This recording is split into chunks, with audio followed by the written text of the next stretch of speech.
Welcome to the Main Course podcast. Oh, where we have an extensive menu of all things relationships. And the best part is, you as listeners bring life's ingredients as we cook up real conversations.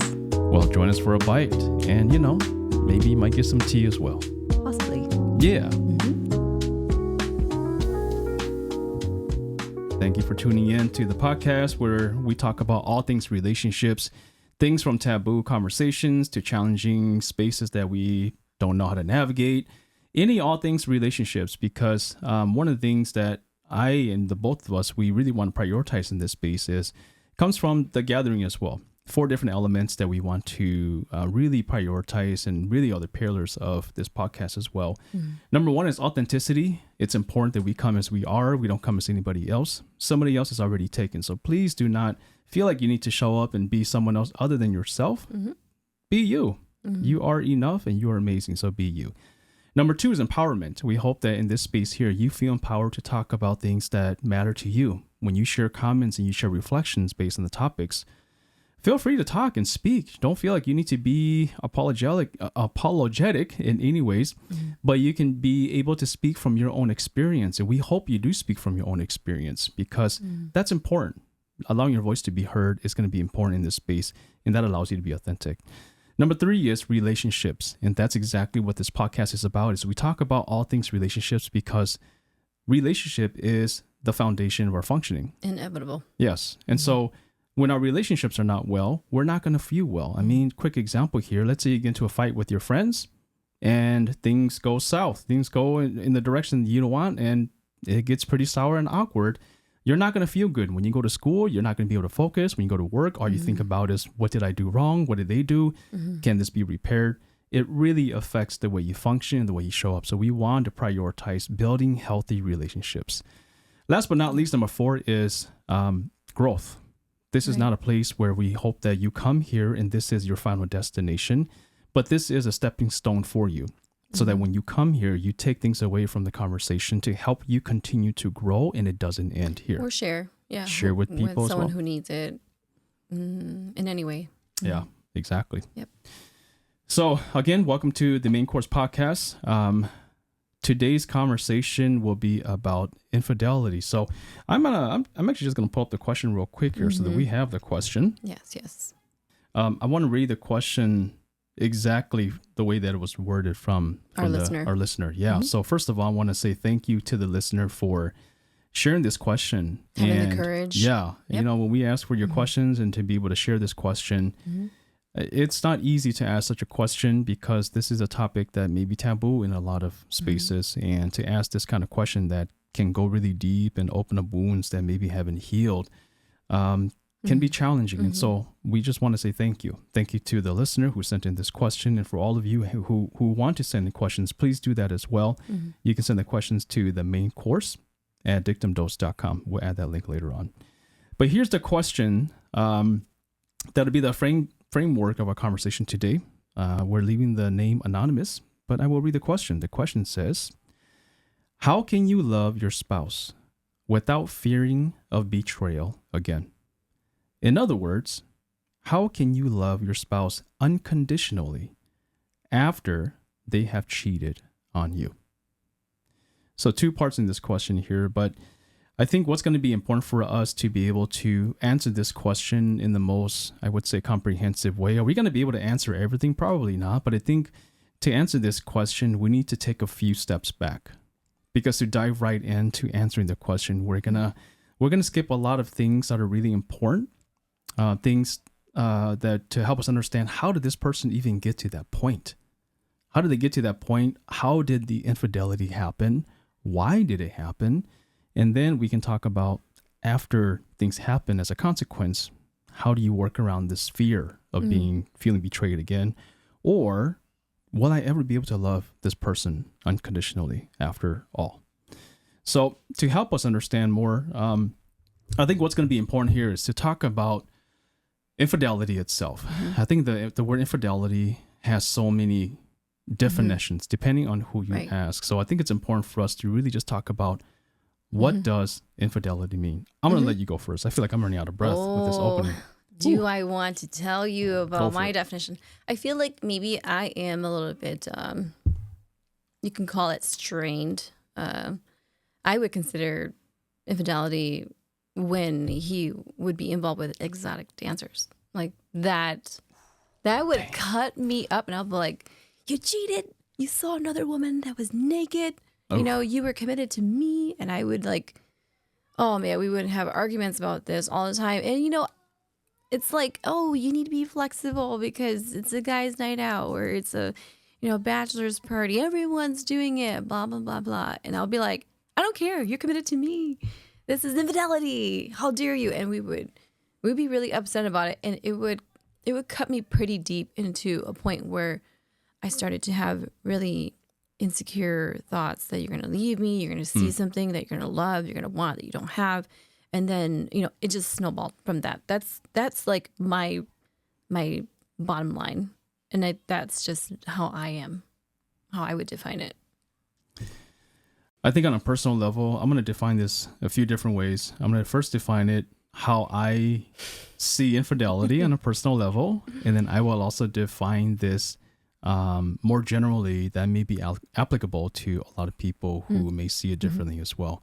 So I hear that for you, you know, maybe a stripper, an exotic dancer, being exposed and being in a space with that person, it violates some things that we have agreed upon, some commitments that we have for one another. It's a violation of that. Unsaid terms, like it's unwritten terms. I'm like, I don't have to explain this to you. You should have known. Right. It's not even something we agreed on. It's my expectations that I feel like you knew also. It really boils down to that too. Yeah. So for me personally, I think for me, when I think of infidelity, I think I'm with the mass who, when think about fidelity, you think about if you cheat on me, meaning if you have sexual relations with other people outside of our covenant of marriage here, to me, that is one of the ultimate violation of our covenant. And to me, that probably is the top of my list of infidelity. If you ever move into a space and let's say you sleep with someone else, I think to me, when I think of infidelity, that comes up on top. Underneath that, I think there's some other pieces too. I think infidelity to me also means emotional infidelity. Like if you went and you pour your heart out to somebody and you sought support from someone else. You went to someone else and you gave them your heart, essentially, your emotional heart, trusting that in them as opposed to trusting me with it. And then also allowing them to give their emotional heart to you. In other words, there is no sexual relations, but emotionally you are entangled with that person. And I'm not just talking about I'm feeling sad because my mom died and you console me and give me a few words to support me. I'm talking about emotions as in I'm really sad and I need someone to help me sit with this sadness. And when I'm feeling better and excited, I want to spend that with you too. I want to share that happiness with you too, together in this space.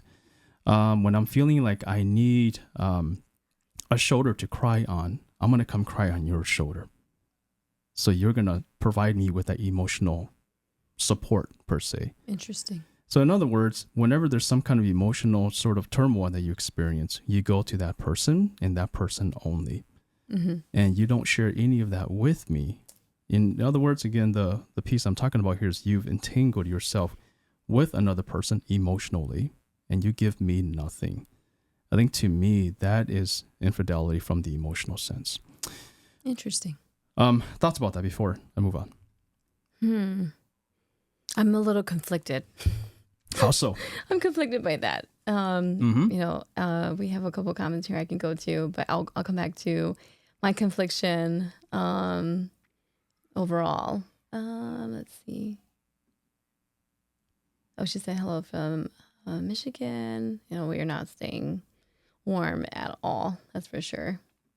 And I agree. Infidelity is such a broad word. And I think that's important why we're talking about it in terms of regardless of what it is, it's still a line that was crossed in the relationship. And that's where we're still trying to search for how we're going to be able to actually love that person.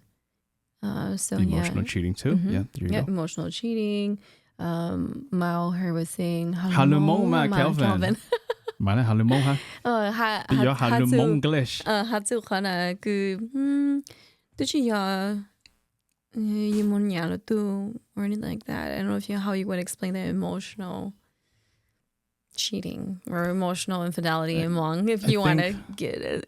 Yeah, so let me just do it real quick. I think infidelity彼此的什么有一整个呢有些时候我最问个有一股那子有都交流的股也个都子搞了有个都个不一时交流一路宁路宁是时候我最问个we are as one 一直要一度了要一股那子了呢才到的一路宁一么是交着古么古宁交着个路宁来交着股了一时时候我最问个了要我的人但是个对身上的就给我最问个很多要可以变得 infidelity 了呢我的人但是个走个你长等的很多个被亲娘的不要跳交路了呢给才到的被we're cheating on each other. So earlier when I talked about sexual relations 有的是少最问个有的有个不有个有了但是个节目就落不令tu pu ok nó cái chạy tàu ta yêu chim yêu mua yêu lúc sáng thế cho lột tê rồi yêu cho chính giang chỉ yêu tu có bu là chỉ tu có giờ này à chỉ当是列不到过哈nó要你莫要yêu emotional infidelity 可能嘛chạy tàu ta yêu khi yêu lúc sáng chỉ lột tu yêu mua yêu lúc sáng chỉ lột tu rồi cái yêu mua cái nhau sáng chụp lời yêu mua lăn chỉ là họ là yêu mua cho mong cho từ từ nên là đi tổ là nè you more cho một chút tiền tới bù, you more chút tiền tới lưu bang you,แต่是嘛 you 只么可能叫了去 you 就只定个lưu bang you 了呢，给么单只去洗了那我 you 当时别么知道那时，第tiền tới么了tiền tới叫到去 you，给人我没家里么可能lưu洗手 OK， 没过去洗不 OK， 但是嘛你么可能lưu个you 么就lưu key you OK 那可能了呢 ，so that to me that's the emotional part， you 开始跟住就tiền tới 那个 you become entangled。And so there's an emotional attachment to that. Yeah. I know it's so hard to explain this in Hmong, so I hope that makes sense. But I want to just keep talking about the general sense of infidelity too. I mean, we talked about sexual relations, we talk about emotional infidelity. It can be as small as texting someone else too. Yeah. Texting someone else on a different media outlet. Just saying that it's emotional cheating is a real thing. Exactly. So you could be texting somebody, and then when your spouse wants to check your phone, you're like, let me put my phone away. Sexting? Sexting. Yep, exactly. I don't even know if that's still a thing. But I mean, earlier you talked about maybe going to a strip club, for example. Finding some kind of pleasure in that. Right, some pleasure. Like, people even consider like their involvement with consuming porn. Yes, pornography is another piece too. Even with pornography, that could be a form of infidelity within the relationship, or going to massage parlors, right? With happy ending, that could be another piece too. I mean, yet some people have that. That better not be one of yours. Something's fishy. You need to tell me. I'm just saying. I mean, that's. I don't want to. I mean, it can be defined in so many ways, but I think the general sense that we're trying to try to really get under here, and to really understand what infidelity is that. Infidelity is a violation of the values and the covenant of your marriage or your relationship, where you both have come to an agreement, but someone violated that agreement. So that's infidelity. Yeah. Is it Alicia? It's true. Emotional infidelity and everything is something that is right too. And sometimes your significant other doesn't give or get all that, from you. And we're going to actually talk a little bit about that, like how people arrive to this emotional infidelity, how they arrive to this need, this desire. And she was just saying, oh, well, you're not getting it from something, from someone. So you're finding it in some ways. So we are definitely going to get into that in a little bit here. Yeah. Yes. And let me just kind of, as we're talking about this, I just want to differentiate some things here. It's not to say that you cannot go to a person to get emotional support. That's not what I'm saying here at all. It's the intent. So for example, let's say someone in our relationship passed away. Okay. And that person was a person that was close to both of us. We had a really good relationship with that person. That person passed away. And it really affected us. We're grieving. You're grieving, I'm grieving. We don't know how to seek support from one another in that moment because we're both grieving. So maybe I might go to a person who I trust to grieve, to share about my struggles, and they would help me through that process. To me, that's okay. That's okay to do that. So for example, let's say you go to your sister for emotional support, right? Right. That's not a big deal. I go to my sister, I go to my brother for emotional support. That's okay. Emotional support in that sense, I think to me is okay. But if I go to work and I'm stressed out at work, something happens at work and I'm pissed off and I'm angry. I know where this is going. And instead of coming home and saying, you know what, babe, I had a rough day, and talk about it with you and share these things with you and talk and process with you. Instead, I go to a person who then I text about all these things and they support me, and it might even add some things that to me might be like, sounds like we're just processing, but might be flirtatious. Yeah. It starts to move in that position where now there's an emotional piece that comes in that may be flirtatious, and it leads down a path where I'm like, I'm just getting the emotional support that I need from my stress. I don't want to bombard you. So I go to this person. Right. Now I'm starting to move away from our original confidant. Now I'm moving into a space where I'm starting to be emotionally attached to this person, where you almost find it as a necessity. Exactly. Yes. So if we're speaking about this on a continuum, I'm swinging my pendulum the other way, away from you to the other person. Right. So now, in other words, I'm distancing myself from you. Physically, we might be here, but emotionally, yeah,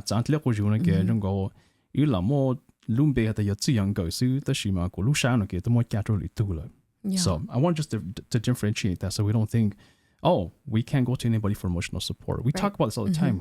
The both of us, we went to a lot of people for support. Exactly. Right. Let's see. Some people did say, oh, Diane mentioned she's just thankful and wanted to commend us for putting on such a tough conversation. Honestly, the props go to our listeners who are asking these questions, and we're just happy to put this together. And in all honesty, I will say this is something that is familiar to us as well. We did go through this, and we're going to share a little bit about that and how we went through it and how we dealt with it. It was quite a struggle. It was a rocky process of our marriage, and we definitely will maybe go through that a little bit more, probably not in grave detail, because I feel like we could write a book about just that problem that we had, and we'll be here all day. But we definitely will talk about that. We will be here all day, and that is actually next on my list for us to talk about. So you've already jumped the gun, so I'm going to have you start. So here, the next thing I want us to talk about here is how infidelity can impact the trust within the relationship.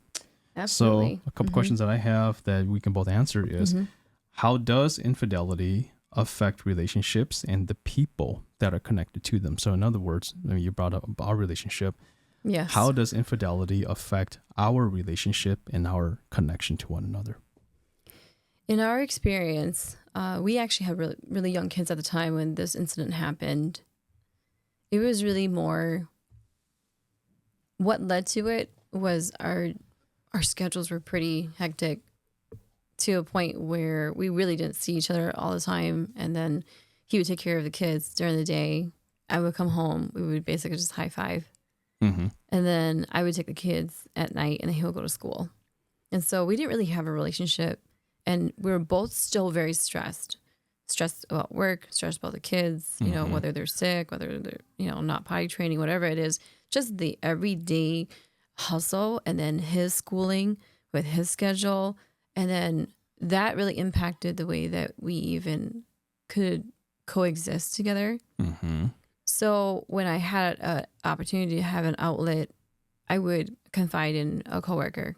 And it became where I, not at that time, caught myself at all. I just started to say, oh yeah, it's just a friendly conversation that we're having. It's also, I'm getting what I want out of it, which is, I'm venting and they're understanding. And so they can empathize because they're a part of the, the office culture already. So you can just be like, yeah, well, I can rely on them to fill in that void that I know. I didn't even try, I guess, but I know that he wouldn't understand because I would just be talking in one ear and it would just go out the other, and he'll just be like, well, then just don't take on the project. Like that would be his response, but that's not what I wanted. I was seeking this other relationship to be like more empathetic and understanding and hearing me, not just listening, but really hearing me and my problems, and then be able to, in return, respond to me in a way that would actually make me feel like they truly understood, and that I got that, I received that, and that it snowballed into where we'll have lunches together. It snowballed to the point where, we'll share interests. It wasn't even about work anymore. It was about, like, what kind of music do you listen to? Who are you digging? Who am I digging? All that stuff. And then it started turning into what our interests, our hobbies are, all these things. It turned into a other separate emotional relationship outside of what I feel like we did share at one point. But in that season of our marriage, I never had that kind of capacity and time with you unless I set a day, a schedule with you. Like getting a text message from him or a call from you was minimum throughout the week. Just to get stuff done. It would just be like, okay, I've had the kids ready, and then that's it. That would be the end of our conversation in our normal week. Yeah, as you're talking about we were this, like roommates, basically. Yeah. I will say that even though this happened so many years ago, just listening to you talk about it right now, I can feel my chest is about to explode. That's the honest truth. I can see it. I'm trying. His vein is about to pop. Oh yeah, you can't see it. Calm down, okay? But I'm listening. Should we take a breather? And this, I want to share this piece because this is also part of the process too. It's part of a trauma response, right? When you hear something like this and it reminds you again of that, your body stored this trauma. And so the moment you hear about it, it's whether or not you want to control it. It's almost like a visceral automatic response. It is. Even though it's a thing of a past. I just want to say that listening to you talk about right now, I just want to be transparent with our listeners too, so that you understand how this has been working for us and where we've been. Even though we've worked through this, I can still feel it. The pain doesn't go away. There. It's still there. It's a scar, and it's a scar for life. Right. It's not going anywhere. So I just want to say I'm noticing myself. I'm listening to you. I'm like, I want to know more. Whew. But dang, if I had a chair, I want to throw a chair. And that's how I feel. I would say I'll be transparent with you. I've never actually talked to him about my process of thinking of what I did and how and why. Yeah. Until like really now. We did work through it in the stance that we said that we would work towards what we were working for, instead of what we were fighting for or fighting about. What we were fighting for. And because of that direction of our marriage, and I didn't really speak to that person anymore, and made it really clear that I chose you, and I choose you, and that I wouldn't do that anymore. And that's how we ended up moving away from that. It was only because I made that decision. Yeah. That I made that commitment. And I had to sever that. I have a question for you. I want to go back to the thing I said earlier. It sounds like you dodged it. So I want to go back to it. Oh, yes. When I was talking about the emotional fidelity, and I explained what that is. And to me, that's also pretty high up there.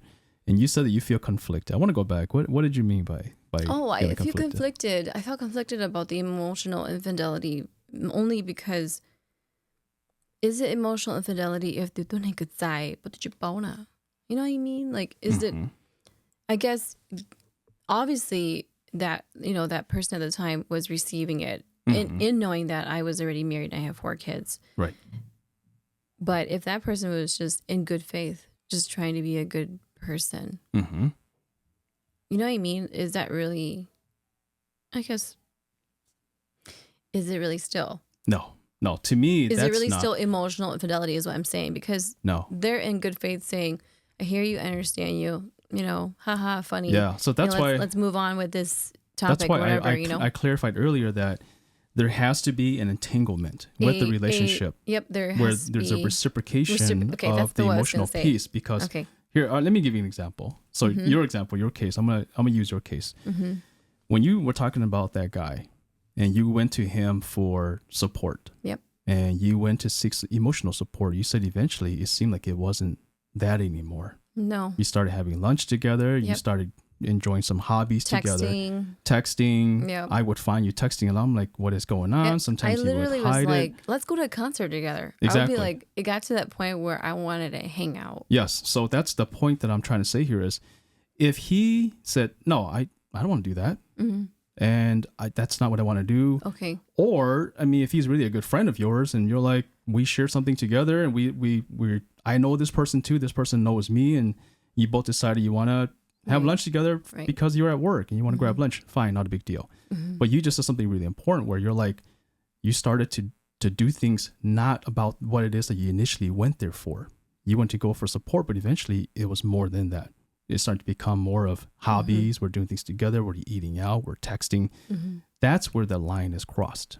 Okay. So if I'm going to say the emotional infidelity to me, that was emotional infidelity.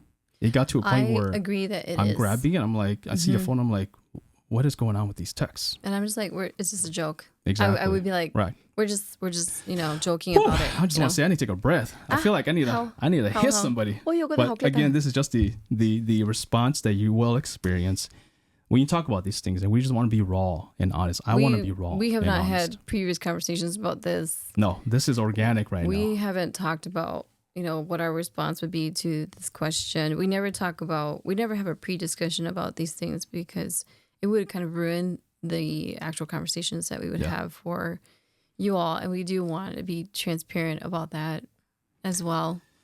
Yeah. So go back to the question here. So going back to your question, how does it affect relationships? Yeah. I put him in the dark. I put him in the closet. I utilize him as a leverage for convenience. So please watch kids so I can go hang out with so-and-so. Please do this and do that for me, because he became an anchor for me on my responsibilities as a mother. I retreated from that. I actually cut myself from having to really even mother my kids. I actually, to a certain point, was like, I like not being a mom. Yeah, I got to the point where you're free responsibilities. I was you can okay play, with get the out. free responsibilities, and my desires were no longer a priority for my kids anymore. It was no longer a priority for even you and your family. I retreated from that. It no longer was a priority for me when I became a part of that emotional infidelity situation. That's how it impacted it. And I know that you felt it. Oh, of course. I know that he felt it because of his response or communication with me in passing. We couldn't even look at each other sometimes in the kitchen. You're not in the kitchen. You know, like we're cooking. You know what I remember from this experience is we would carpool because that saved us gas, and we worked the same hours in the morning. Even the carpool, I would just get out to the car. I would wait for her, and then she would, get ready, come into the car. We don't talk. We get to work. We exit the car. We go in always as if like we're the same exact. Yep. We're just employees, basically, going to work. Yep. Same time. All right. I'll see you here at 4 p.m. Man, all right, we felt I go back to the car. She comes back, and we go home. Same cycle every day. Like our relationship. Then it kind of impacted our children too. Yes. Now we talk about the relationships. Yeah. Where we started to have a hard time agreeing. We argued so much more. It was very petty. Everything from like, you didn't feed the kids the way that I wanted you to feed them. I started to pick at him the things that I didn't like to just give me a reason to turn to the other person. I started to develop the ability to be more precise with how I want to cut you up. Just so that I have an opportunity to walk away and be like, you're making me angry. I need a break. And then I'll go hang out with so-and-so. I'm going to go hang out with my coworkers. I'll make it into a thing where I'm stressed. You're stressing me out. The kids are stressing me out. I'm just going to take a break. So you always found a reason to justify why you were doing with what you're doing. Yep. In other words, you were enjoying and you found pleasure in the infidelity, but you didn't want to admit that it was infidelity, so you found something else to mask it absolutely. by adding these things on top I of found it, a which gave you scapegoat permission. Every time I'll be like, hey, we're going to do this 5K run.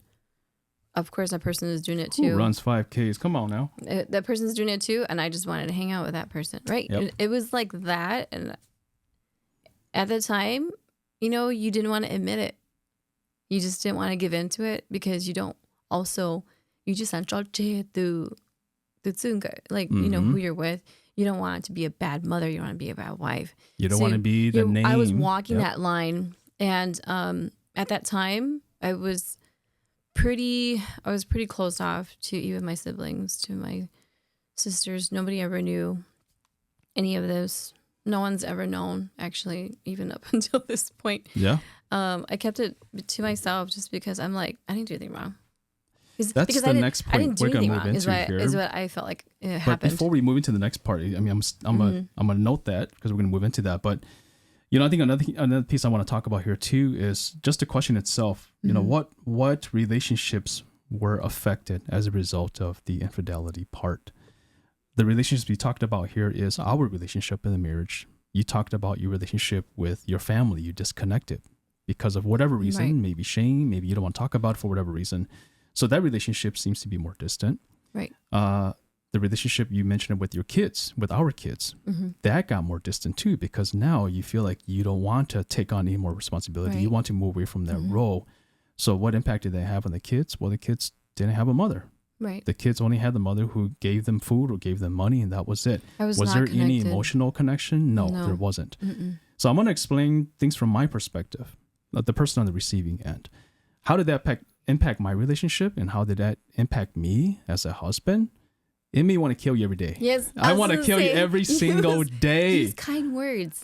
Sadie's listening. Sorry. I wanted to not allow me to bury you every day. That's what I want to do. I want to. Okay, let me. If you could create a voodoo doll of me, I wanted to. I don't have one of the words. I mean, those are the only words coming. Anyways, he didn't see me in a way where I was human. Yeah, it was so inhumane the way that he looked at me. It got to the point where, when I looked at you, I couldn't stand the sight of you. Like I wanted you to disappear. When you looked at me, you know what I mean? Shoot, that's how I felt. If I could, so every day it felt like that. Like I would just give it the eye. Like I just wish that all these things. But I think it put a dagger in my heart that I carried with me every day, because whenever I looked for you, you were not there.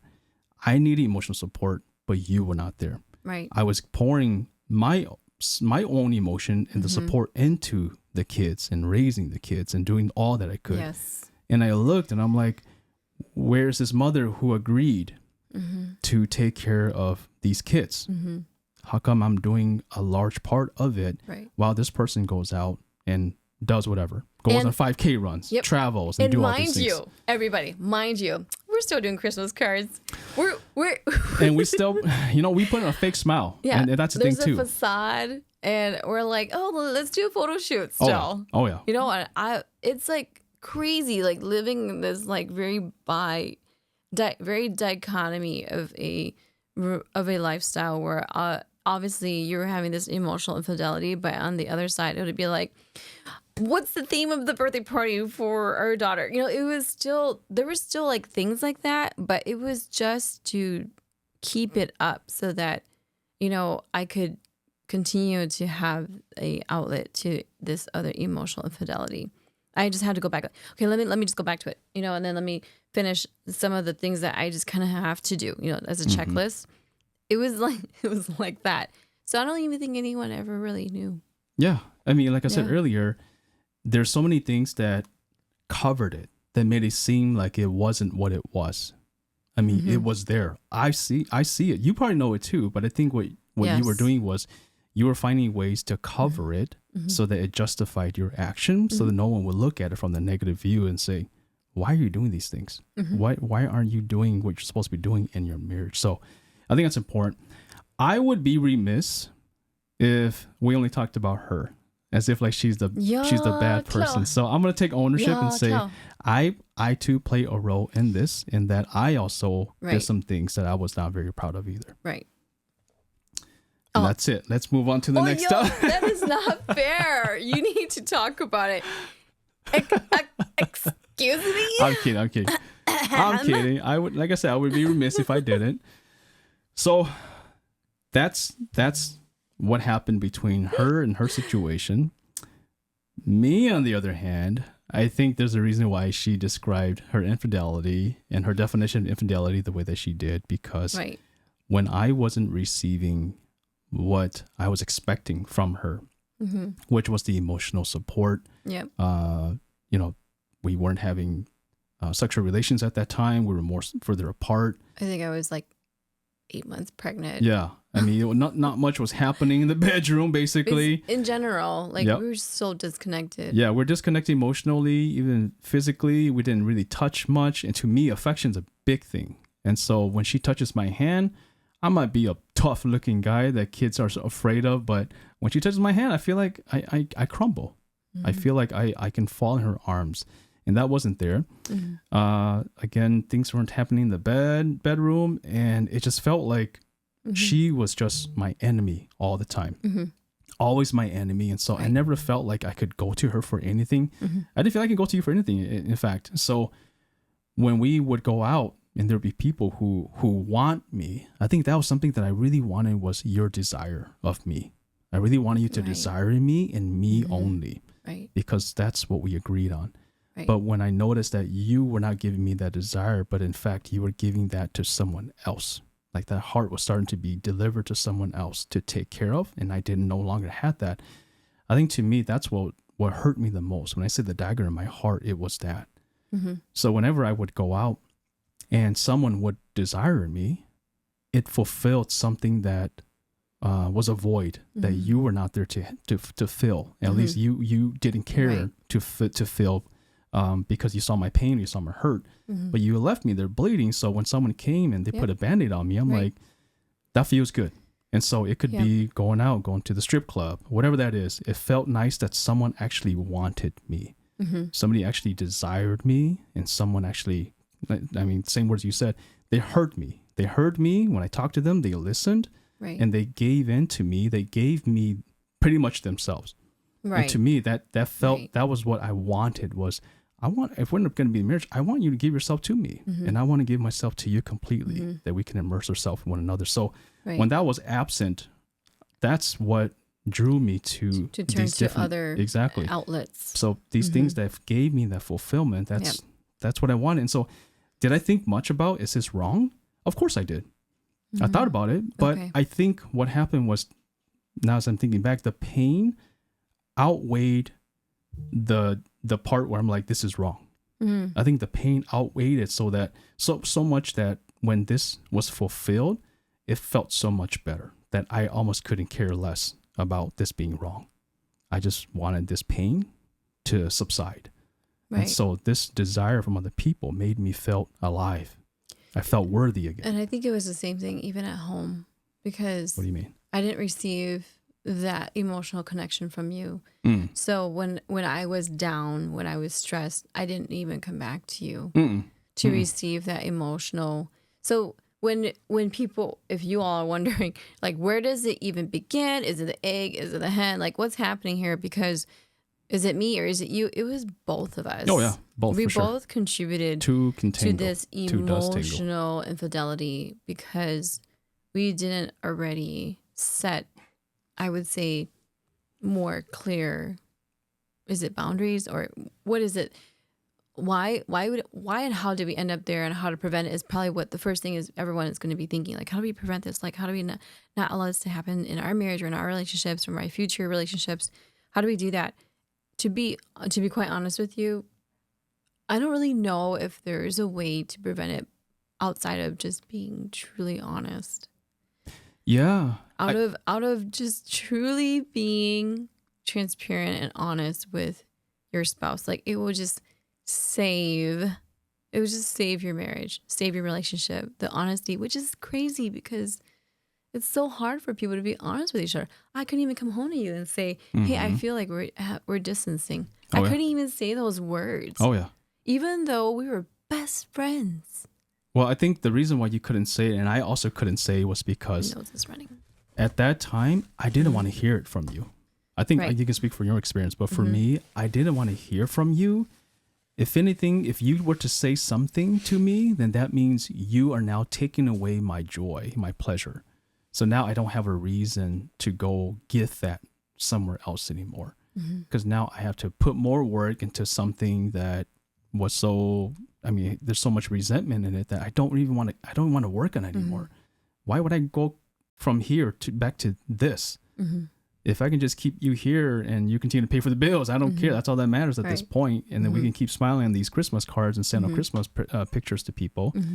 Then I guess that works because I'm still getting my fulfillment somewhere else and life continues on. But the part that's killing the marriage and killing the relationship is, to your point, we're not talking to each other and we're not being truthful and honest. So the next thing that we're going to move into talking about here is silence and stigma.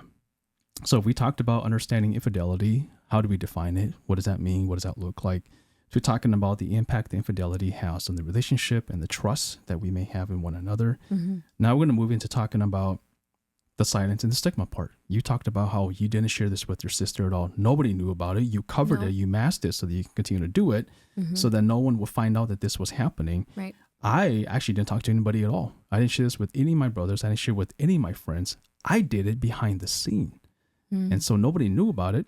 And then maybe the people that did know about it, they didn't care because they were doing it, or they didn't know that I was struggling and I never shared it. It is that. So though, they don't know. Exactly. That you were struggling. No one knew about it. It was just a party. Everyone's having a good time. Everyone's having drinks. Everyone's, doing whatever they're doing with the exact dancers. So everyone just doesn't really actually, at that moment, they're not be like, are you troubled? Oh, heck in the middle of the person dancing on him, that question? They're not going to be like, are you having some trouble at home? Is your marriage not going well? Well, come over here, sonny. Yeah, having like actual bondage at some event like that, it's probably not going to resort to or result in actual. No, it doesn't, and nobody goes around sharing that because there's reasons why. So let's move on to talking about silence and stigma. A question that can guide us in this space is, why is infidelity often kept secret?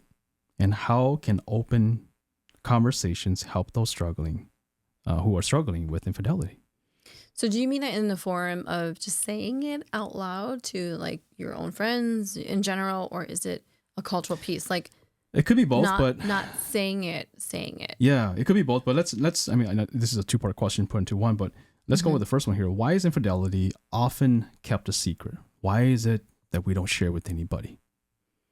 I mean, I didn't share with anyone because I was selfish, to be honest. I wasn't even ashamed, to be honest, at that time, because I felt like I was doing this to help me. You were justified. I was justified. I was like, I'm helping myself to get through my stress, to get through what needs I lack at home.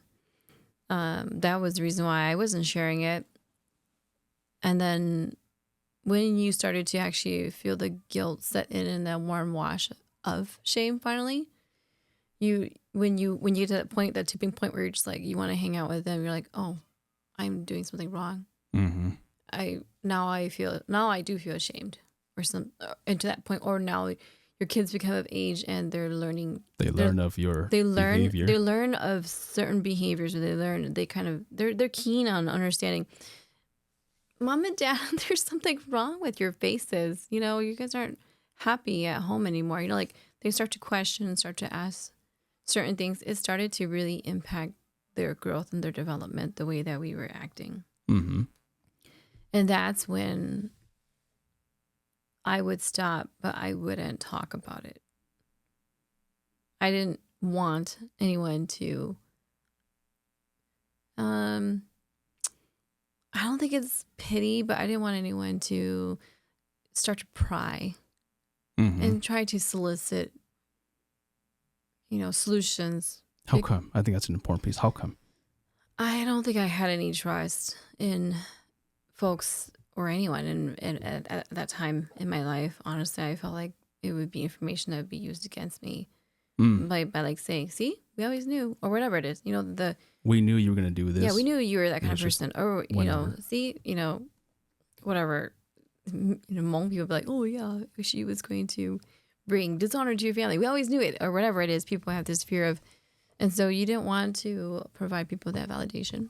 Mm. Is something it crossed my mind, and not often, but it did cross my mind. I didn't want people to go, see, we told you you should have never married her. Mm-hmm. There was that was hanging over my head sometimes. Mm-hmm. Yeah, I think that shame part, I could relate to that. I think the reason why I kept it a secret was I think there was a lot of shame attached to it.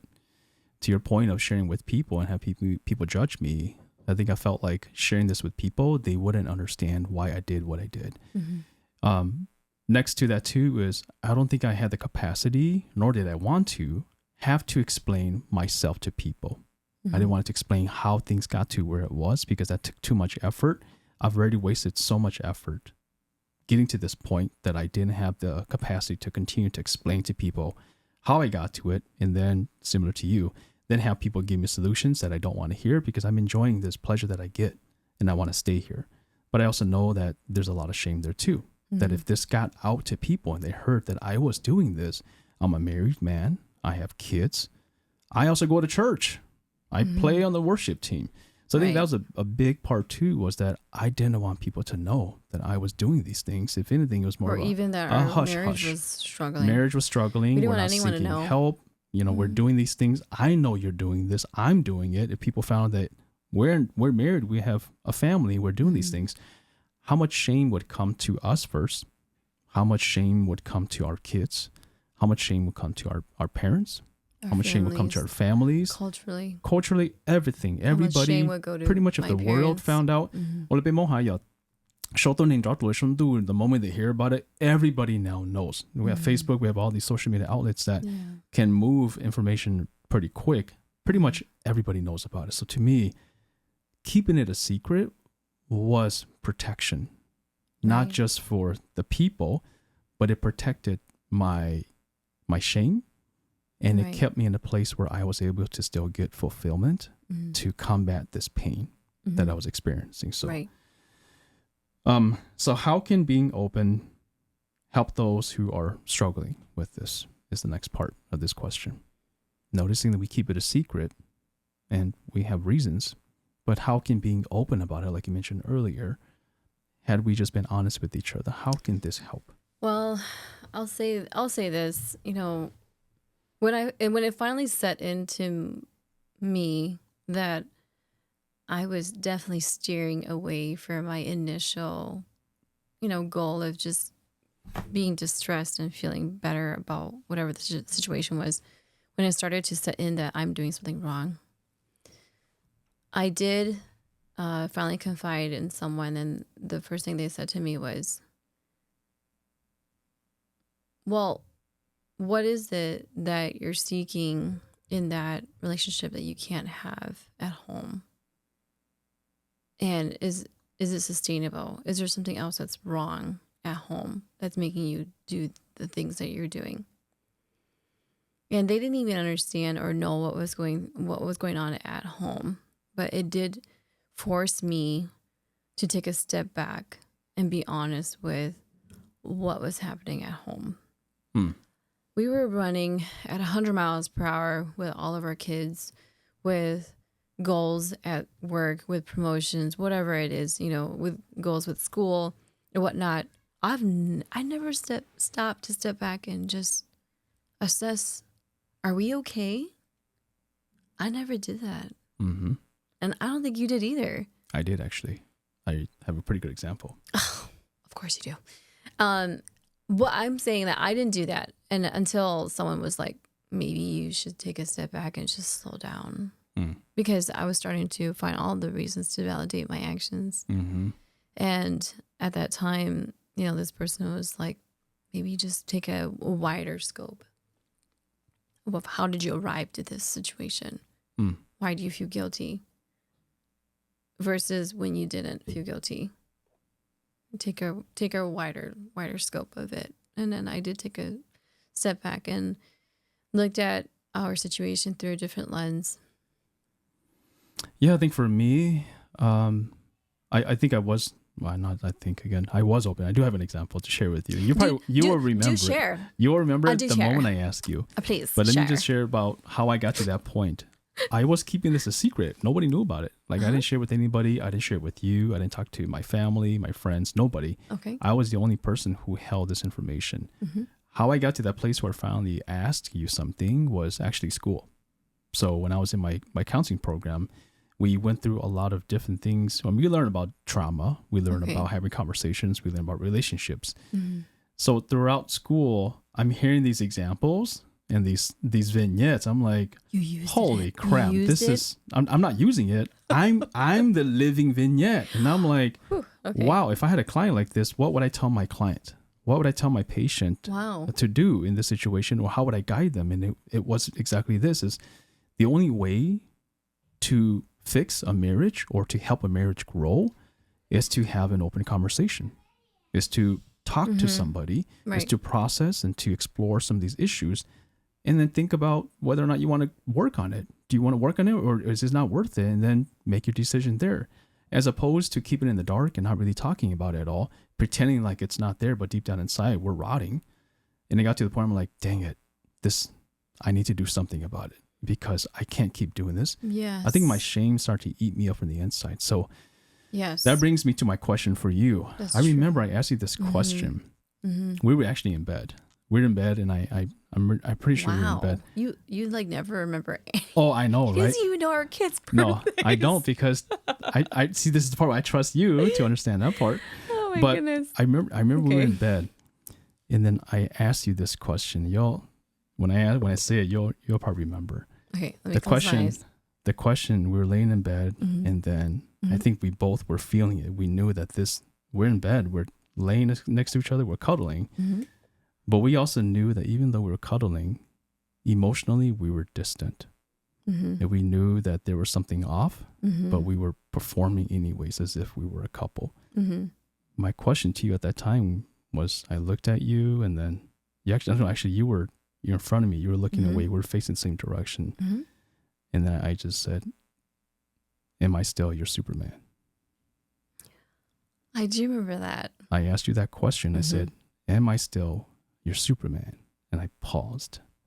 And I think you, at that time, if I remember correctly, you didn't have an answer for me. You got up and you walked.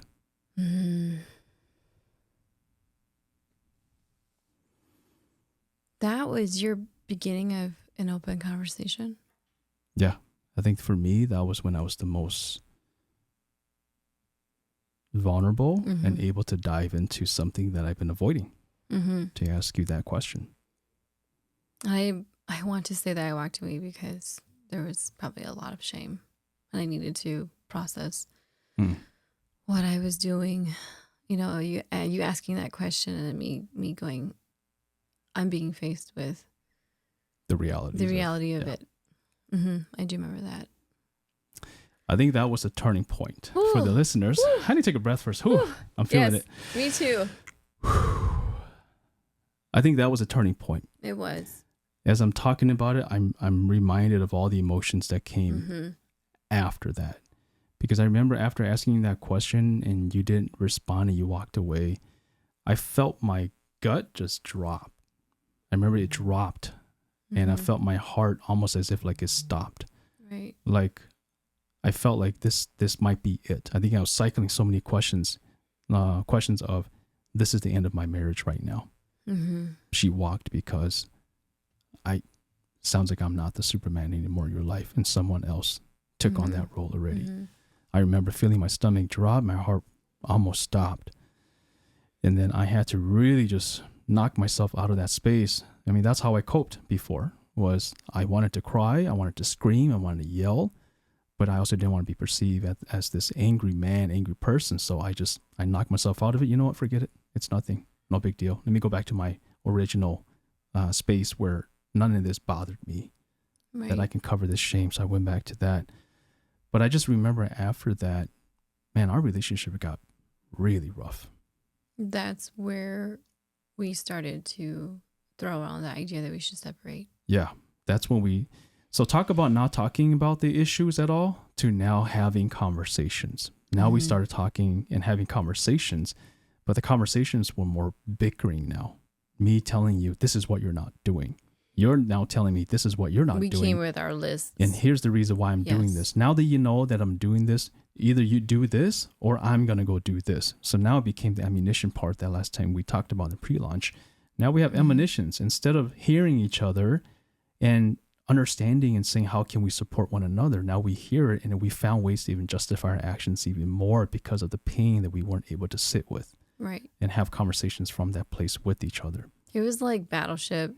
It was just, of course. It was just, we were just launching at each other. Oh, yeah. I'll be until ship sink. I hope this hits. You know, we were now trying to wound each other. We got to that point after the emotional infidelity that we wanted to wound each other enough that maybe that person would just end it and walk away. And then I can say that, see? Jitiku. Yep. Yeah. Tiko. Yep.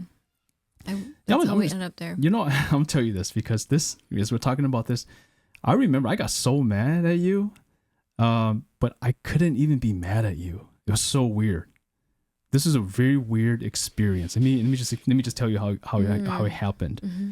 And I think maybe some people could relate to this too as I'm talking about it. I remember I bought you the Louis Vuitton wallet. Oh my gosh. It wasn't the tote bag. But I bought you a pouch. The pouchette. The pouch that is laying right there. Right there. That thing right there. You see that right there?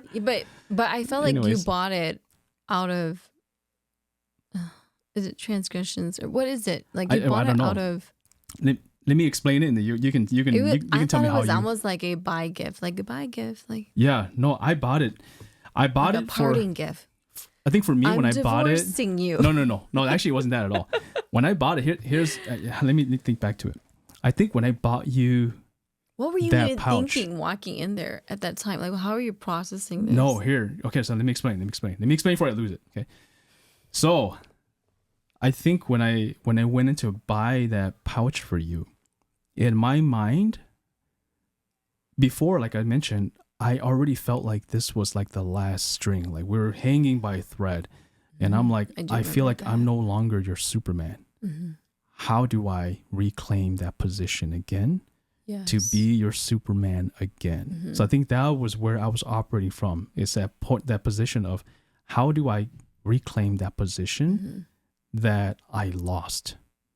And so for me, I was thinking back, what was I not doing? What was it that you needed from me that I missed? And so at the time, I was just trying everything. I was throwing darts, and whatever landed worked. And so I was thinking, gosh, have I bought you anything in a while? And I'm like, I buy a couple of things, but I don't. He was going through Rolodex in his head. Everything. What he could do. Of course. And I think for me as a person too, I'm very frugal and I don't really buy these things. And we're going like, let's go on a trip. I'm like, you have to really pull teeth and to get me to say, okay, let's go on a trip. I'm really frugal. And so I'm thinking to myself, I think I haven't done the best job of giving you gifts too. That's something that I know makes you happy and you like them. So that's what led me to that place. And I was like, I'm going to buy you something that I haven't bought you and something that you've always wanted to. So I went and of course I bought you the Louis Vuitton tote before. And then I want to buy you a matching, what is it called? Clutch? Is that what it is? Just tell a story. Okay, anyways, you're gonna lose people. You're gonna lose people. Anyways, it was it looks like an envelope. Okay, like an envelope. I don't know what it is. It's red. Story. From Louis Vuitton. But I buy it, and then I come to your work, and I'm like, hey, I'm here. Let's go grab coffee. It was awkward as heck. I tell you, it was awkward. I do remember. I'm like, let's go grab coffee. I'm like, who the heck even says that to their spouse? I'm like, but whatever. Let's go grab coffee. And I picked you up from work. And we drove across the highway to the, I think it was a Caribou, over the highway. We got in there and we sat. And it was the most awkward time that I ever spent with like you. We didn't even know we didn't know how to talk to each other. I didn't know how to engage. I don't know if I should put my hand on your shoulder or is that okay? Like, can I do that? Or if I'm not your Superman, can I even like look at you right now? Or it felt like it was so awkward. It was weird. You felt really cold from me, or you felt like a code. It was cold. A cold, ambiance from me. Yeah, because like every time I tried to engage you, like you were just kind of like looking at me as if like, what do you want? And I felt like I couldn't get into your space. That's actually how I felt like, okay, so yeah, spill it. And then after I was like, I gave you a gift. And you're like, all right, thanks, but I don't need it. And I'm like, and when you said I don't need it or I don't really want it, I think that shattered my heart. I think to me, when you said that, I was like, wow, that last string that I was holding on, I mean, that was it. And so I remember I went back and I dropped you off at work. And then you were like, I got to get back to work. And I'm like, let's just spend a little bit of time. Let's just talk for a little bit. I just wanted to stay as connected as I could with you because in that moment I needed you so much. I really needed you.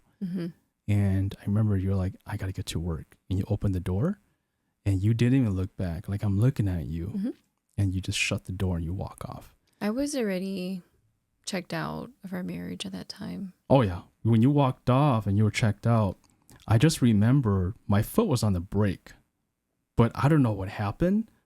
I screamed. And by the time I'm done screaming, I looked, my car was actually rolling forward towards a tree. I'm like, holy crap. Oh my goodness. So then I stepped on the brakes and I put my car in park and I'm like, what the F is going on?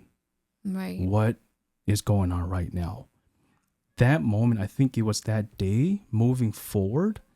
When I work with my clients right now, my patients, and they say I feel numb, I don't know how to feel. That was my first experience. Of feeling numb. Feeling numb. And I just remember I couldn't feel anything. I remember pinching my arm, my skin as hard as I could, and I felt nothing. I almost wanted to grab like a scissor and just start like cutting me just so I can feel something because physically I felt nothing. Emotionally, there was such a large void that I didn't even know what to do with myself anymore. If anything, I didn't want to wake up the next morning.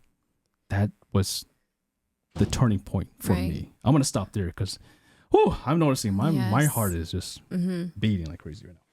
Well, I do remember a turning point for me was when you shared through just we were finally at a point where we can have a little bit more of an open discussion, but only because I wanted to have an open discussion about how we can move on, not how we can work on our marriage. Because I came home that day and I said, let's just talk about how we can raise our kids and co-parent. Yeah. And we can even live together. I'll even keep paying for all the bills. He wasn't working. I was supporting him to go through school. Another stressor that was pushing on me at that time and, making me feel like I was resenting you for that. All these things that were pouring into my reasons the reasons why we weren't even having that open conversation, besides all of our schedule conflicts and the stresses that we were having with our kids, community, being young, being, a daughter in general. And then you were in the same boat. We had everything pressing on us at the same time. So I was like, I need to relieve myself and just walk away. I wanted to just take off as many hats as I could. And the only way to do that was to separate so that I didn't have to be a part of all these different worlds all at the same time. It was so hard to coexist, where I would work Monday through Friday. And then after Monday through Friday, then on the weekends, I would be having to maybe mo'ono how, mo'onyang, the shift, the changes in the mind and whatnot, that started to become really stressful for me. And then, come Sunday, we're at church, we're like maybe trying to help lead in certain aspects of the church as well. Shift again, and then, come home, be a mom, and then Monday through Friday, it starts all over again. The cycle really broke me in many pieces to the point where I'm pretty sure I was depressed at one point. And the only way out of that was to cut some things out if I could. And I felt like I had to start cutting our relationship out of it because I was like, well, what am I getting out of it? Sometimes, maybe just, if you want to call it just sexual pleasure, we were basically using each other to fulfill some of our needs, physically. But besides that, we were not having any emotional pouring into each other. We didn't even care about parenting styles. I was like, do whatever you want. I'll do whatever I want. I mean, we're not ever even around each other enough that, we would need to talk about our parenting skills because we can't parent together. I started to become really senile and facetious about everything that was happening in my life. And I became really, really bitter. And I know you remember this. I was so pessimistic about everything. And I was just like, I hope a bus hits me today. I was even looking forward to brighter futures, a vibrant future with our kids and them growing up, having their own, marriages and children's. I wasn't even thinking about that anymore. I was just thinking about when will this all end? When will it get better is what I kept on asking myself.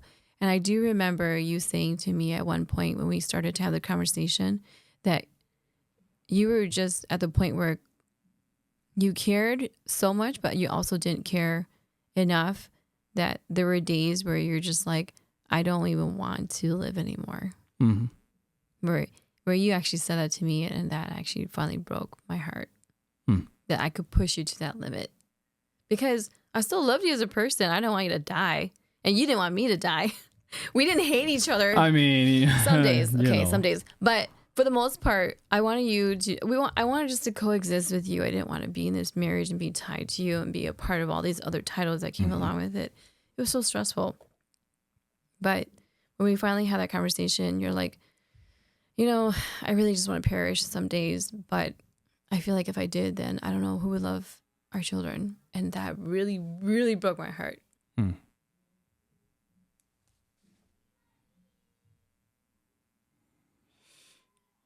I think it really broke my heart. Only because I finally snapped back into reality. And I'm like, what am I doing? I've planted myself into another island completely. And built this other reality, this other world completely to satisfy all these other needs that I told myself I needed. I want to say.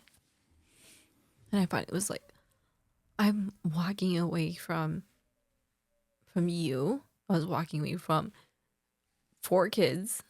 And I was okay with it. That's when I was like, I should probably get some help.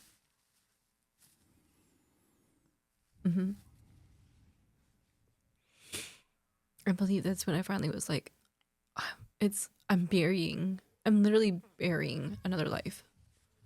And for what? For a vacation, basically. For a sunnier lifestyle. The seeking the grass that's greener on the other side, basically. And then that, I'm pretty sure, when you think about it from the standpoint of the question, how can you, how could you love someone unconditionally? I don't even know if we're at that point where we can have that discussion quite yet, because we're trying to talk about how did that get there. We got here to that point of the emotional infidelity was because there was a complete lack of openness. There was a complete lack of. I trusted him to watch our kids. I trusted him enough that he would feed them and keep them alive and whatnot. And him was the same thing. You made sure I would just know to make sure I could take care of them as well and whatnot. I made sure that money was in the bank. Yeah. I mean, in general, we were just barely getting by in our relationship just to make sure that, kids are fed, they're not sick, and everyone's well and whatnot. And we just have bills that we can pay. There was no longer how do we work on us? And it's not about just having a date night. It was not about that at all. Even when we had that, it didn't even work. It didn't help. It was nothing. Yeah, we came back to the point of are we going to work towards us, towards us at the end of a, actual race of this.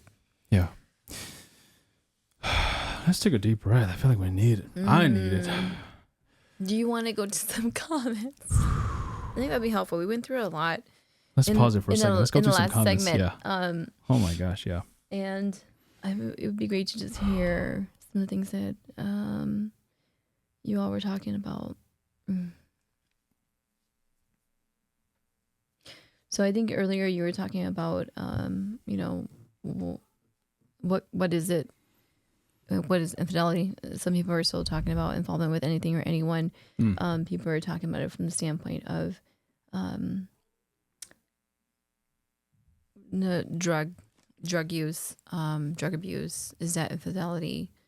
I don't know if you want to speak into that. I mean, that's its own like very long discussion. Infidelity can be defined in many different ways. Depending on who you ask, you're going to get a different answer. Just like for us, we talked about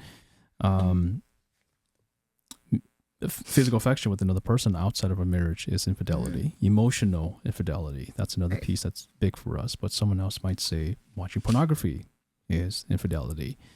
Being out late with people is infidelity. Texting somebody is infidelity. So different things that, different ways that people can define infidelity.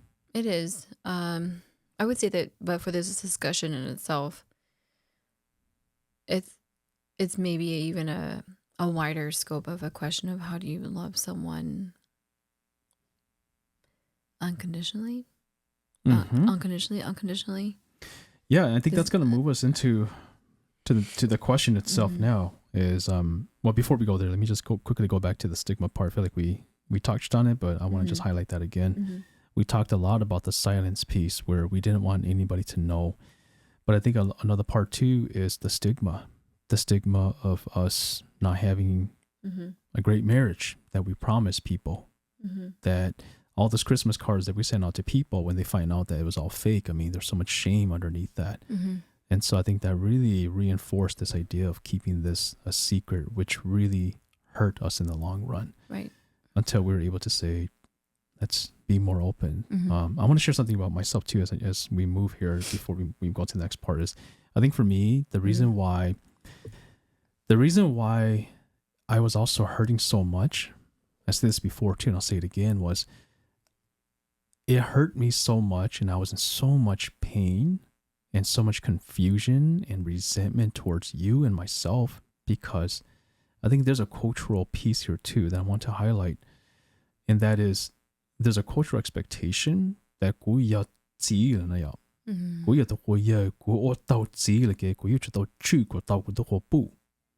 mean, we hear this a lot.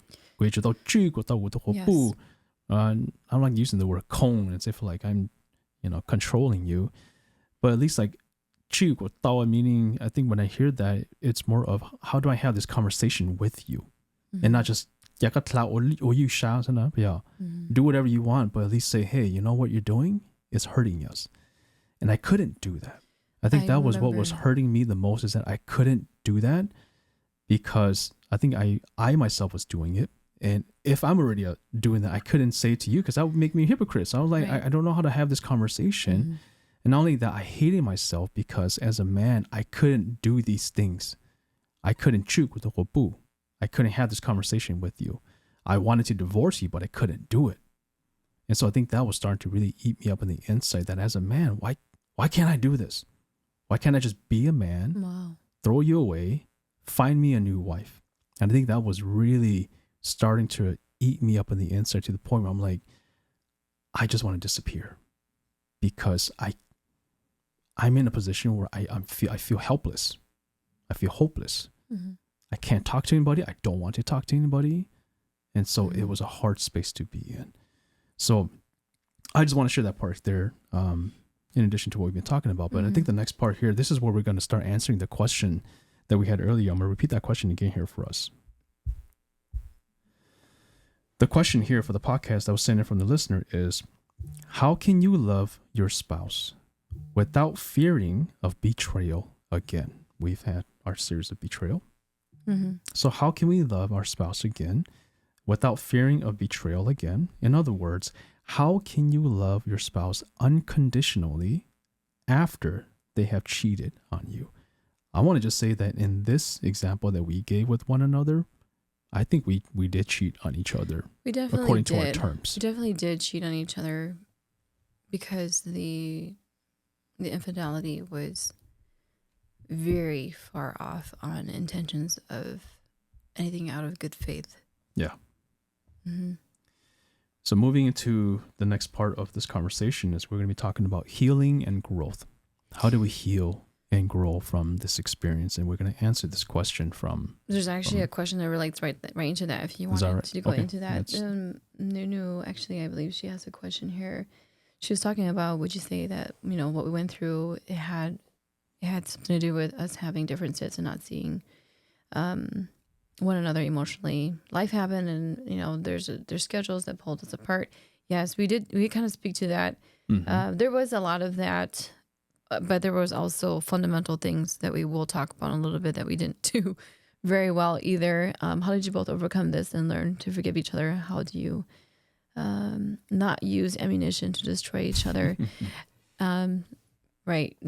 Or how we were maybe able to rely on others for emotional support, or going to other people for emotional support. I mean, it's a similar question to this one too here. So let's talk about the healing and the growth part. How do we heal? Let me just go back to the question, make sure I get it correctly. Let me just ask you the question. How can you love me, or how did you love me again without fearing me betraying you? I had actually been listening to Esther Perel from your recommendation, and she gave a really You're welcome. she gave a really great example of what is it and how can you achieve that type of vibrancy in your marriage or in your relationship. And there is a hierarchy that she spoke about. Yeah. And that hierarchy that she was speaking about was at least the first one that I really want to hit on. It is some form of a why, a religion, maybe a why. The whys is like either, whether your, religious culture is in any development of, whether you're Christian, Baptist, Lutheran, you're in atheist, in whatever it is that you probably have some kind of hierarchy. And that defines it. Everything that happened. It defines how you hurt. It defines how you forgive. It defines how you set a foundation for two people to be together. It defines the way the roles work in any relationship. And until two people agree on some form of a hierarchy, whether it's a mixture of it, whether it's a hybrid of it, we never really actually discussed this. And I believe, I truly am a firm believer that is the reason why we ended up having emotional infidelity. I'm a true believer of that now, because how else do we as humans actually are able to coexist or evolve around each other or revolve around each other? Look at our democracy. We need some form of a leader to be able to lead us. We need some form of a direction with regards to a boss, someone telling us, someone delegating. There's no way around not having that. Ironically, in a marriage, we never talked about that. We never did. We got married and we just went ahead with our, we went along with the day-to-day thinking that it'll just kind of work itself out. And that was such a big and huge mistake. Even though... I almost said jinx there. Even though we both knew of a God, we believed of a God, we did not actually use it as a hierarchy for us. And I'm a firm believer that if we had done that, we would never have made a lot of the mistakes that we would have made. Because it would have defined how I would treat this coworker. It would have defined how I would treat my children. It would define how I would see you, how I would see it would define how I am as a wife and a mother in general for forever. There wouldn't be any questions to it. And until you find that balance in us agreeing to what our hierarchy is, you can't actually heal. Is how you would go about getting to that first step. So trying to heal from it, trying to love unconditionally, we didn't have that. I didn't have that until we established our hierarchy. Yeah. When we finally had counseling and we were asked that question of, why do you even care about this person? Why do you care about your own existence? What do you think about yourself? Like, what do you want for yourself, and why? And if I couldn't answer that question from a standpoint of, because I want to serve a greater purpose, I want to leave a legacy and live a life that was worthy for not just myself, but God. Until then I can actually look at you and make a life with you. Yeah. In that way. That's actually how my healing process started, until we established that hierarchy. Yeah. And, to answer the question too, I think as I'm listening to you talk about this and share about how the hierarchy helped you, what I'm noticing is what's being built with this hierarchy too, especially with us, is we are rebuilding that trust.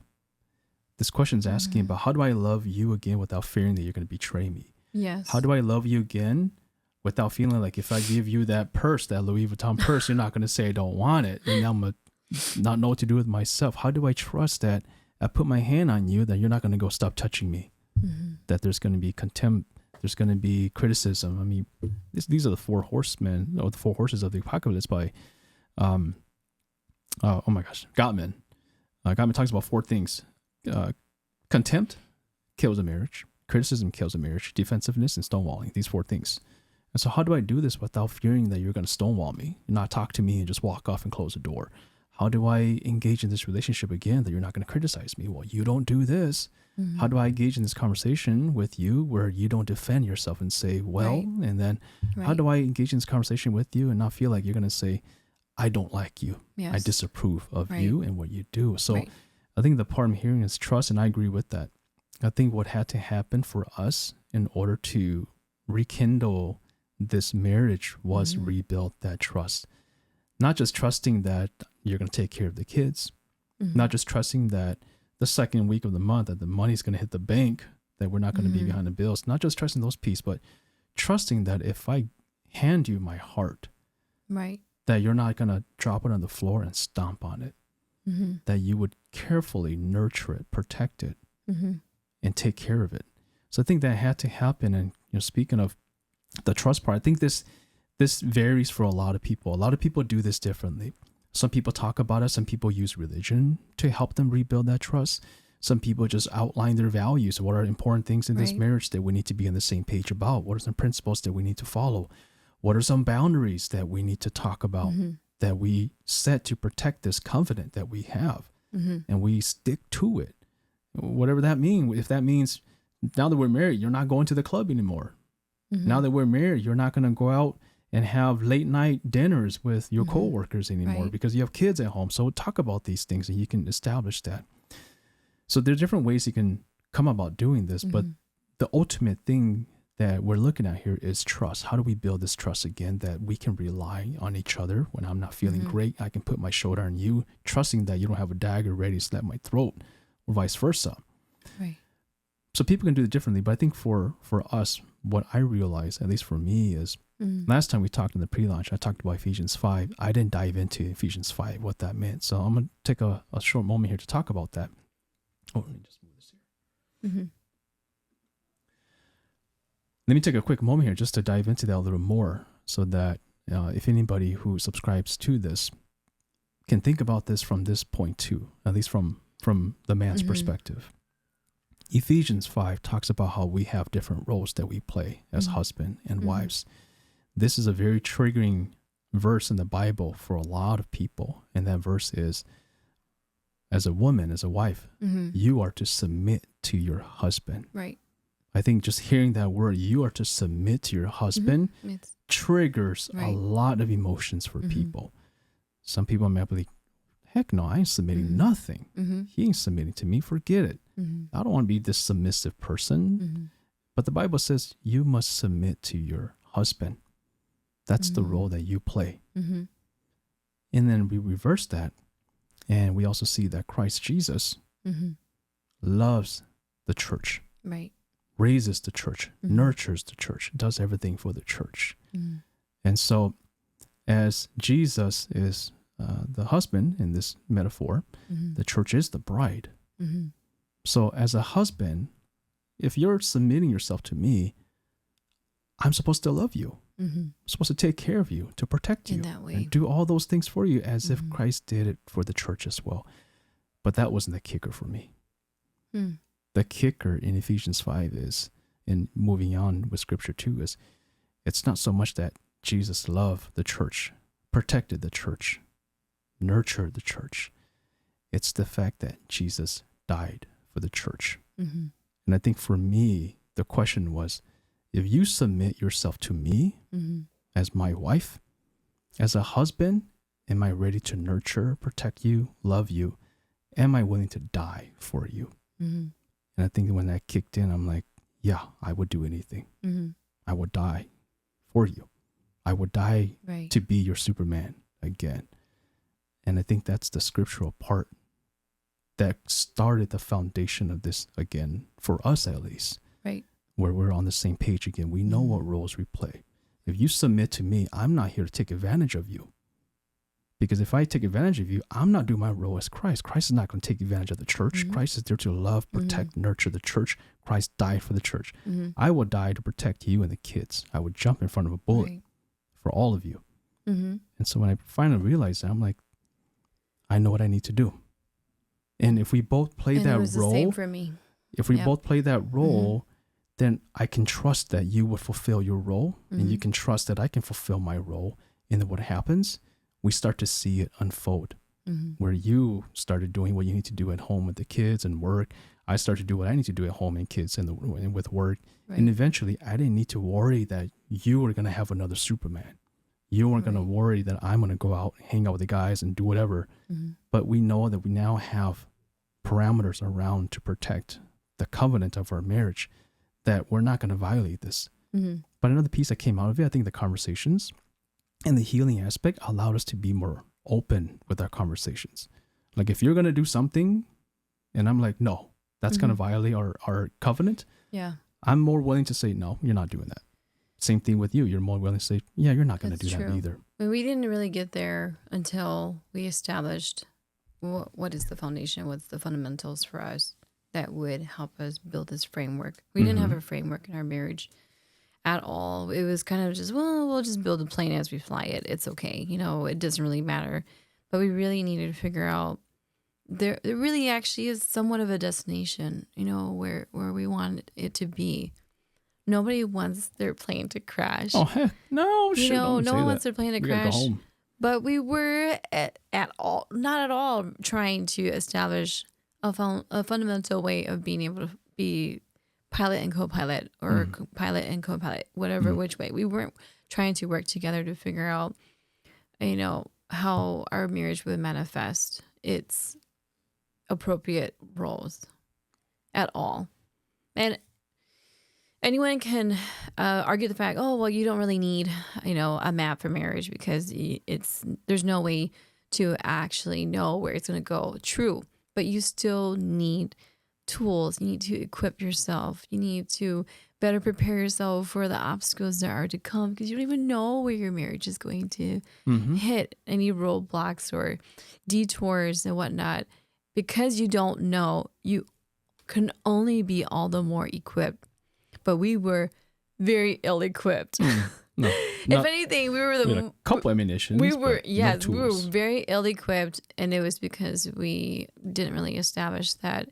And what did it end up happening is we ended up, you know, letting a door fly away, letting a seat out, and then by the time you know it, our plane was actually about to crash practically, because we weren't even being diligent about our own hierarchy, being able to better understand what would help establish that for us. And honestly, for you as listeners, it's really the same thing. You have to establish that. You have to establish some type of fundamentals, and that actually would also help you better understand if you can love someone unconditionally. Yeah. And I want to normalize something too for all the listeners, that we are human. And there are some things that will come organically, untriggered as well. Maybe some triggered, maybe some that just naturally arises as a result of the things that may be happening in your life. So this question that asks about loving your spouse without fear of betrayal again, let me just be clear with you that the fear is always going to be there. Right. The fear will never be gone. It's not like all of a sudden you trust that person again, that the fear is gone. No, we're humans. The fear will always be there. So I want to just normalize that and say, if you experience the fear, it's okay. As you're working on your marriage or relationship and loving each other again, it's okay that you're experiencing some fear. So do you find that it's something that you have to still vocalize? Of course. Okay. So if I'm loving you and we're working on this, I'm like, man, we're doing this and we're working on this, but I still fear that you might have someone else be your Superman, then I might be replaced again.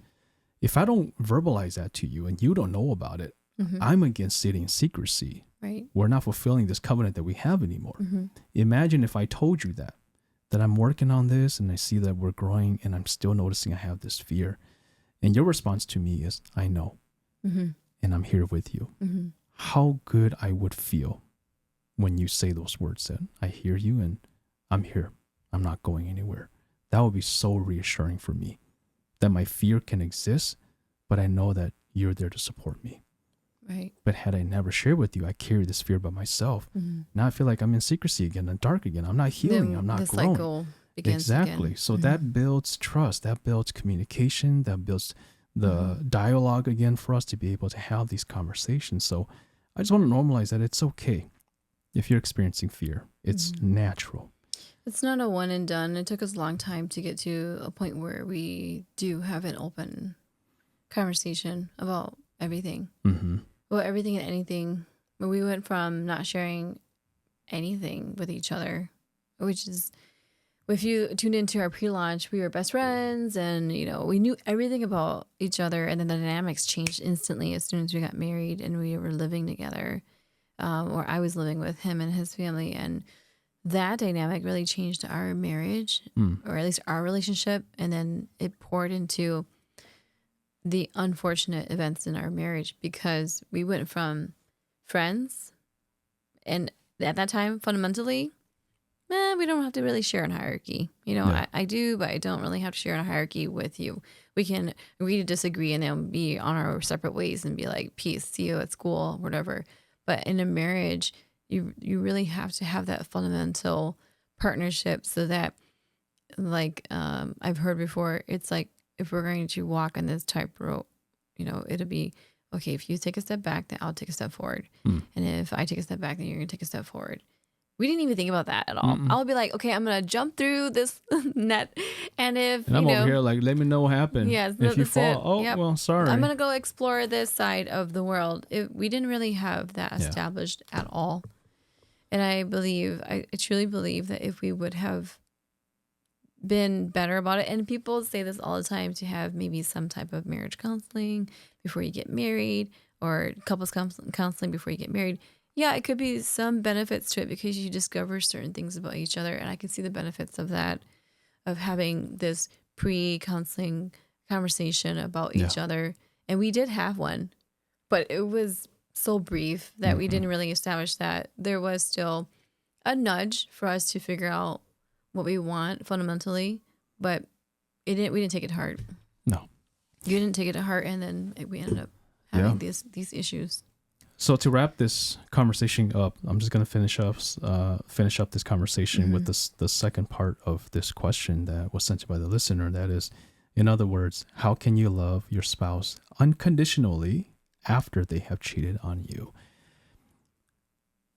I think the conversations that we're talking about here is, we're talking about how we heal by being open and having conversations. We rebuild trust. We rebuild values. We rebuild boundaries. We rebuild parameters to protect our marriage and the covenant that we've committed to. So once we've done that, I think the love is also rebuilt simultaneously. It's a byproduct. Yeah, it's in tandem, and it becomes a byproduct as well. But that builds throughout the process. In the end, if it does work out and we do see eye to eye and we want to work, that unconditional love is still there. Mm-hmm. I think something that I've been hearing us both say is that I might want you to die. I might want to hurt you, but I love you. I actually don't want you to die. I just want you hurt. I just want to cut you a couple times and see you like, bleed, but I don't want you to die because I love you. So I think the unconditional love was always there. I don't think that was ever gone. I think we really loved each other no matter what. Personally, I loved you so much that I didn't want to see you hurt. Mm-hmm. It's just that some days I disliked you a ton. I just didn't like you. Yes. I love you, but I didn't like you. Mm-hmm. So that's just to say that the unconditional love, I think it's always going to be there when you love a person. Right. You'll find yourself loving that person again. And if you're noticing that unconditional love is starting to dwindle, maybe a time for you to think about, as we're talking about the openness, maybe this is not going to work out.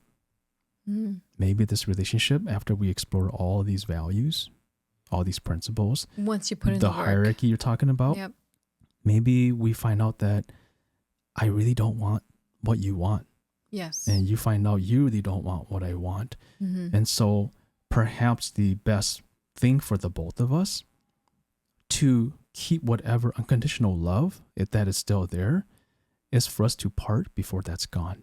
Mm-hmm. It's for us to go our separate ways so that I could still love you. I do love you. Mm-hmm. But if we stay with each other and we're miserable, that unconditional love that's still there, eventually it will. It becomes it becomes mist and it's gone. Mm-hmm. And so if it turns out that it's not going to work out, let's be honest with one another, and then we could separate and keep that unconditional love that we still have and preserve what little we can. So you could still love someone unconditionally even though you're not in a relationship. So to answer this from my perspective is, you stop unconditional love, even though you have all these issues. Mm-hmm. And if you separate, you're preserving what small unconditional love there still is. And hopefully that grows through that friendship part. Right. Yeah. Any words from you before we start to end this, to wrap up with the unconditional love part? The unconditional love part, and it's the question of how can you? And the how for me was building that hierarchy. That's the how for me. And you choose it with your spouse. You choose that with your partner. You two figure that out together, not me as my individual. But the hierarchy is kind of how you get to that point, because you can't really learn this unconditional love, I believe, really truly without exploring other ways of guiding you to get to that point, especially because you're seeking, facets of it, trying to better understand how it can be done. And our example of unconditional love is through Jesus Christ, who had died on the cross for us, regardless of our sins and the terrible things that we have done. That's our example, and we see that as our way of how we want to unconditionally love each other. So I look at him in that standpoint where I know that there is this fear of this potential of maybe you possibly having this emotional infidelity again. However, how I can love you unconditionally is knowing that we both already set this foundation, that we wouldn't fall or that we would deter ourselves from this emotional infidelity by not driving each other to do so. Mm-hmm.